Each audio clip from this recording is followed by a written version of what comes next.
Service in Paducah has issued a severe thunderstorm warning for northern Williamson County, Illinois, northeastern Jackson County, Illinois, southern Franklin County, and south central Illinois until 5:45 p.m.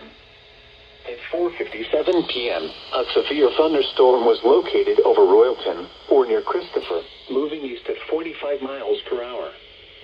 Expected hazards include 60 miles per hour wind gusts and half-dollar-size hail. This is a radar-indicated threat. The following impacts are expected. Hail damage to vehicles is expected. Expect wind damage to roofs, siding, and trees.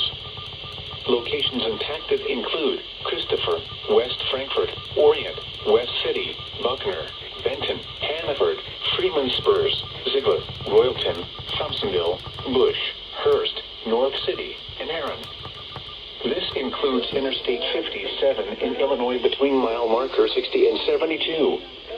Repeating, a severe thunderstorm warning has been issued until 5:45 Freeman p.m. Spurs, the following Ziegler, counties: Royalton, Illinois, Thompsonville, Franklin, Bush, Jackson, Hearst, Williamson, North City, and Heron.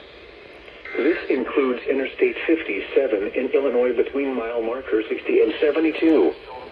Repeating, a severe thunderstorm warning has been issued until 5:45 p.m. for the following counties: in Illinois, Franklin, Jackson, and Williamson.